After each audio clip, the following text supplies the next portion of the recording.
Hey beauties, welcome back to my channel. Today I'm going to be going over another eyeshadow palette for you guys. This time another one from Huda Beauty. This is the Mercury Retrograde palette. I'm going to show you guys 3 different eye looks so you guys can get a good idea of the different shades in here and how they perform, as well as comparisons. So anything that I think is similar to her shades in this palette that she's already done in previous palettes, I'm going to show it to you guys. But first, we're going to get into the information on it. The palette retails for $67, which is $2 more expensive than her previous larger palettes like this. And I do believe that is because of the packaging, just like her Mini Obsessions palettes, which recently went from $27 to $29. They started off with cardboard packaging and then went to first like this, the plastic packaging, and then this last one was even better. It had this faux leather textured feel to it. Amazing. And this is beautiful. Great quality. This feels nice in your hands. I personally prefer to have this plastic type of packaging. And then the artwork is stunning. It's just beautiful. I love how she did it. And if you can see that shift, it's gorgeous. On the back, you have all of the ingredients and everything. And then on the inside, this is where the magic happens. You are getting a large mirror and it will lay completely flat on your table. I like that personally. I prefer to have a palette that will lay flat. It kind of irritates me sometimes whenever they are always like this. It just bothers me. So if that's a thing for you, don't worry, this one lays flat. These are the shades. Personally, I was absolutely drawn to these green teal shades and then the purples. Some of the other shades definitely look like things that we have seen in other palettes from her, but like I said, I'm going to do the comparisons at the end. So after I say goodbye and everything, you will have a clip of footage of me swatching this against the other palettes. For now, let's get into the swatches. Because I cannot find any shade descriptions, and I usually like to read them off as I'm showing you guys the swatches, I am instead going to read the description while I show you guys the swatches, and the names will be beside them. This carefully curated palette is filled with easy-to-use combinations from dusty coppers, rosy pinks, golden taupe tones, and pops of purple and blue. The palette features a cosmic blend of whimsical fantasy-like shades, balancing cool and warm tones to complement the best of the intergalactic world. Featuring 9 buttery mattes, 6 high-shine creamy metallics saturated with electrifying pearls, 1 glitter powder charged with glass pearls and silver sparkles, and 2 sheer multi-reflective shadows for a multi-dimensional glow. Before I get into my thoughts, I'm going to go ahead and show you guys 3 eye looks, including the one that I'm wearing right now. Forgive me for the first 2. They are not complete. They don't have mascara or the lower lash line done, and that is because I had actually already done them. I had them on my SD card and completely done, just completely done. And I put in my SD card, and I have such a habit of hitting format card, which just erases everything on it and it just formats it again. It's something I do every single time I put in my card, unless I have footage already on it, and I had footage on it and I just completely forgot because I was in a rush and I deleted both looks. Instead of just completely scrapping it and giving you guys my thoughts without the looks, I wanted to at least show you guys how they performed. So you're going to get to see how it looked on the lid, but I wanted to be able to just wipe it off and not redo my makeup. So there's that. Now let me go ahead and show you the 2 looks, and then followed by this look right here. Wayne Goss number 18 in the shade Crash. I am going to apply this right above the crease, and I'm going to use this as my transition shade. Now typically I go directly into the crease, but I want to use the blue shade next, so I want that to be as pigmented as possible instead of going directly over this, which will make it a little bit lighter. So I'm starting off right above the crease and just going back and forth, and then circular motions to blend it out to use as my transition shade.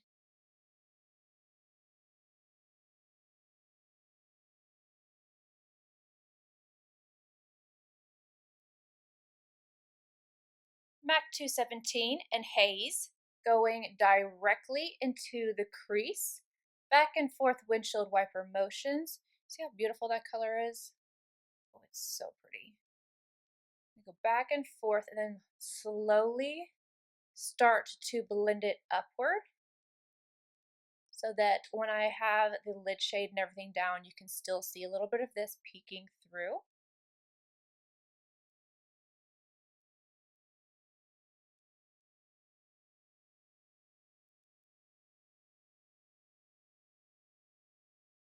I want to make sure I'm getting this just on the very outer corner as well as the inner corner. So it's a nice rounded out look.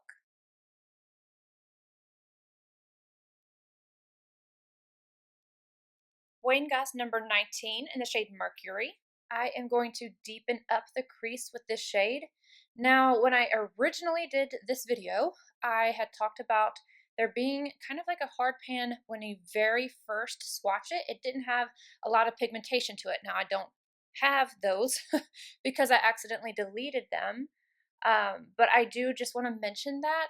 So when you first touch it, it looks like there's not going to be a lot of pigmentation. Then the top layer comes off and you do have really great pigmentation. As you can see, I'm lightly applying this and it blends out very well.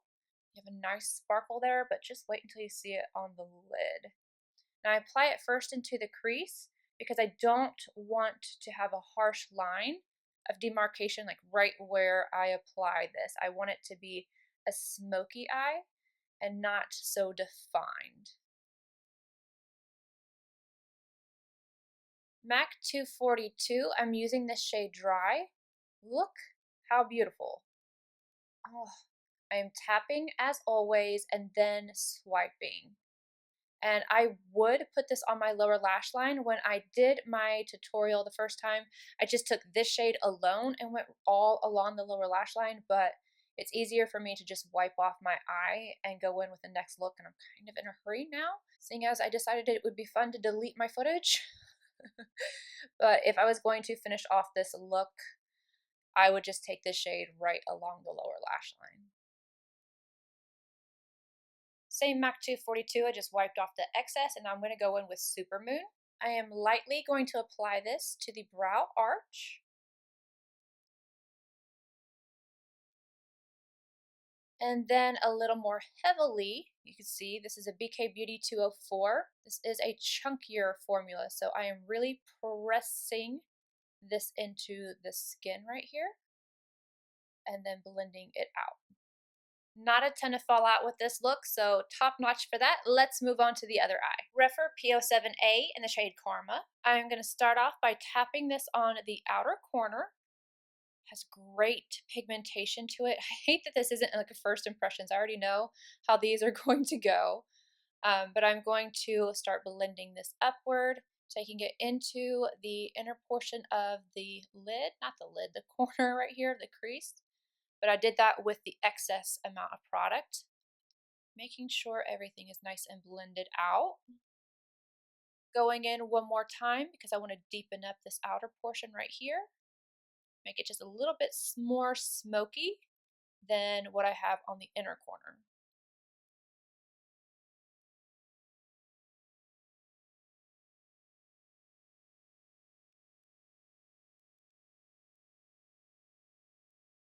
I wiped off the excess from my Wayne Goss number 18 and I'm going to pick up Hot Mess. See, it's so much less entertaining this go around because I was thinking, I hope this shade does not live up to its name, Hot Mess. And I already know that it doesn't. It does really well. It blends out well. It packs on well. It's a beautiful color. I love the name. I use that term all the time. I'm always like, I'm such a hot mess. But this shade, on the other hand, is not. I love these two colors together. And I know, like, looking at the palette, I was thinking, okay, some of these shades just look a lot like the ones that I already have. But when I'm applying them to the eyes, I can definitely see a difference in the colors.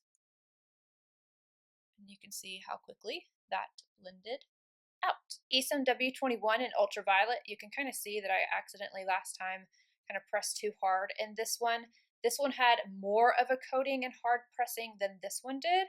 So you really have to pick this shade up. Got it on my brush. Now I'm going to apply this to the lid, starting in the center. Then I'm going to start tapping right over the edge of the lash shade, swiping motions to go a little bit more smooth.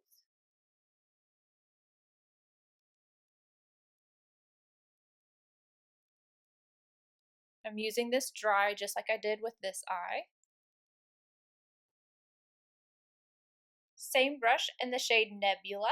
I absolutely adore this color. Again, I hate this isn't like a first impressions. I've already done both of these eye looks before. But I am packing this on the inner corner first, and then I am taking it and layering it over ultraviolet, so we get this nice gradient. I think the purple with like the orangey hues, beautiful. Refer P21 and Cosmic. I am placing this right at my brow arch. Then if I was going to finish off this look, what I did last time was take ultraviolet and I used it wet all along the lower lash line, and then a little bit of hot mist right on the outer corner. So in case you wanted to finish this off, that is how I did it, and it was so beautiful. And you could add a little bit of this shade Cosmic right on the inner corner if you wanted to, but I didn't feel like I needed it because I love how glittery and beautiful this shade is right here. All right, I'm going to wipe these off, and now we're going to go in with the look that I'm wearing today. Smith Cosmetics 230 and Utopia, starting on the outer V, and then I'm going to work it upwards. I'm going to smoke out this section first, right above where I laid it down initially, and then I will start working it towards the inner corner with just the excess from the brush.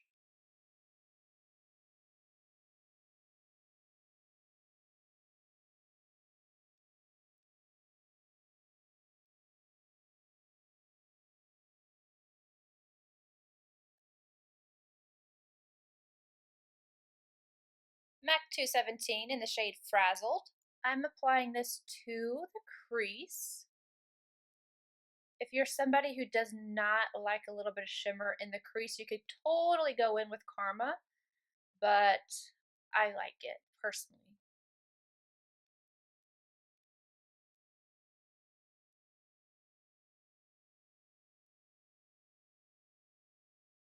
Sonia G, Builder 3, and Supernova. I am going to start by packing this on the very outer corner. I'm going to take it about halfway onto the lid.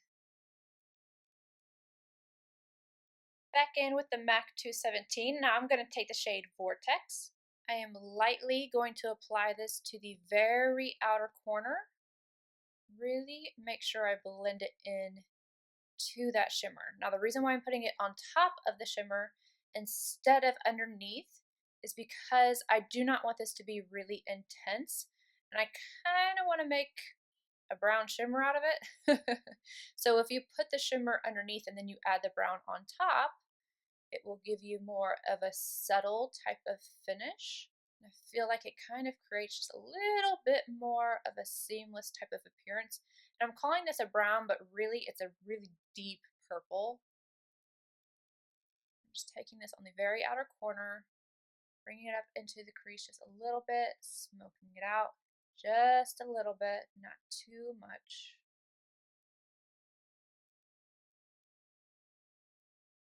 Tapping just a little excess right at the very bottom, right there, to add some depth at the very, very end of the eye look.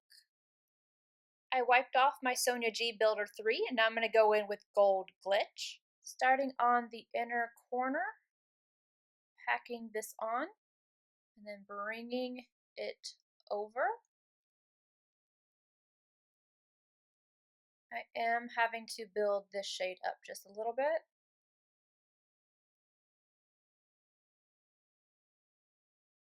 Refer P21 and Momentum.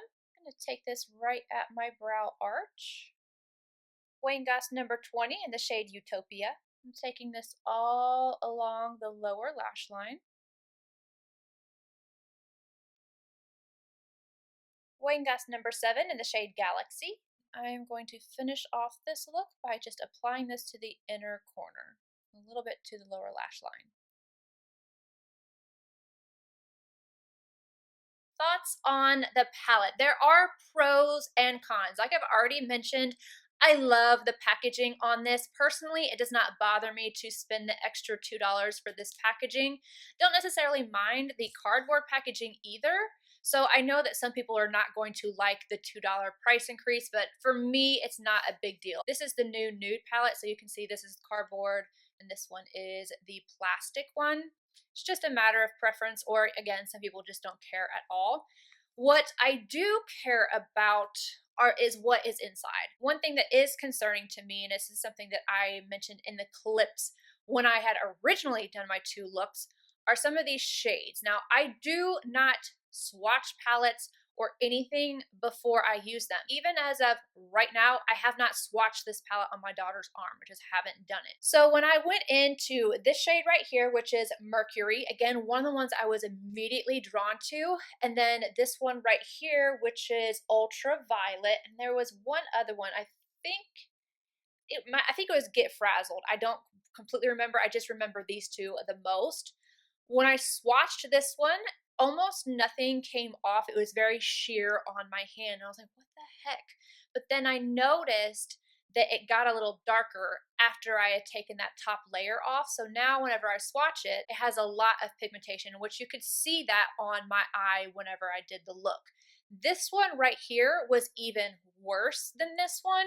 It really didn't have any kind of pickup at all. So if I had swatched this palette originally, my swatches definitely would not have turned out as well, because this shade in of itself was just like nothing there at all. And this is what it looks like now. This one is not nearly as intense as this one. I do have to pick up more. As you can see, there's like a little gouge in it. It's because I kind of have to press my brush in there, wheel it around, and grab product onto my brush to get it to place on my eye. Didn't use anything wet in this look. I wanted to use everything dry. I prefer to do that so I can see how the shadows perform on their own. So that's just typical practice with every single palette I ever review. This shade does look really nice on the eye. I will say though, when I went in with this shade on my lower lash line, obviously I bake, I powder, I always, no matter what, even if I don't bake, I have set my under eye before I go in with shadows. Up top, I don't have it set at all, so it has something to adhere to. In the first time I did my review and I did my look, I had to use this shade wet for the lower lash line because it just didn't come off at all.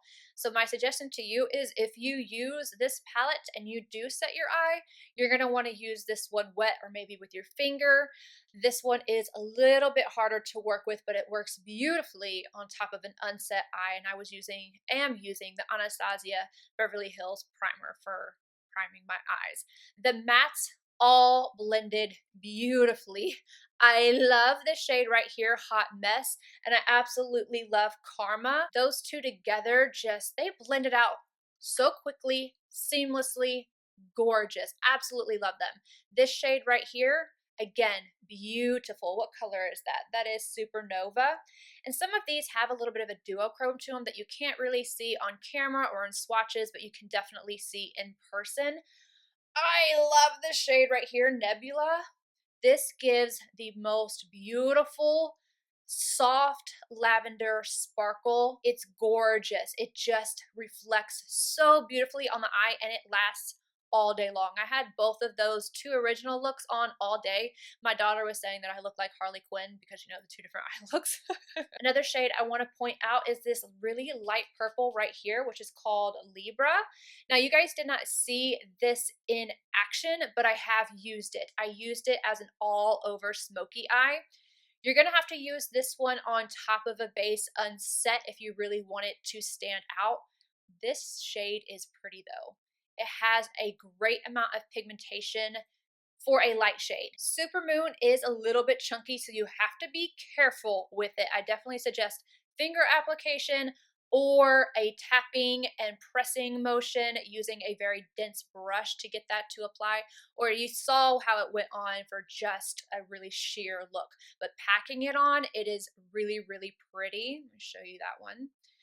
However, the gold stitch, this is one of those that has that marble-like texture, same as what came out in the new nudes. I think this is the first time she presented that formula, and as you can see here, the marbling in this, I think it is so beautiful. These are stunning. These feel slightly creamy, wet to the touch, and they go on the eyes just really stunning. They are gorgeous. I feel like the ones in this palette is better than the one that is in here, 1 or 2. I feel like the ones in that palette definitely are better than this one. I do like the look that I got today, but I expected it to be a little bit more intense. With how much I already loved that formula, I was a little bit let down by this one. So, this shade is really, really cool. This one right here. It's something, again, that you're going to have to pack on. I used it in my crease, but you're going to have to pack this shade on if you want something to be all over the lid. However, if you're somebody who wants a sheen to the lid without it being really glittery or anything like that, it's such a beautiful shade. It's like a red and gold. It's just really pretty. It's really, really pretty. I love the color scheme in here. Overall, this is one of my favorite color schemes that Huda has done. There are shades in this palette that I love so much that I would buy this palette simply because of those shades and knowing that the mattes work so well. To me, there's just a few shades that have to be worked with, so that's not a big deal to me, but it is worth noting. It's a $67 palette, so if you're like, meh, I don't want to have to work with any shades, this one might not be for you.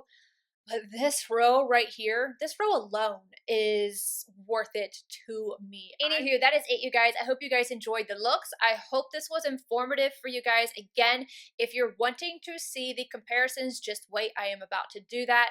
And with that being said, please leave your feedback down below, and I will see you in my next video. Bye, guys.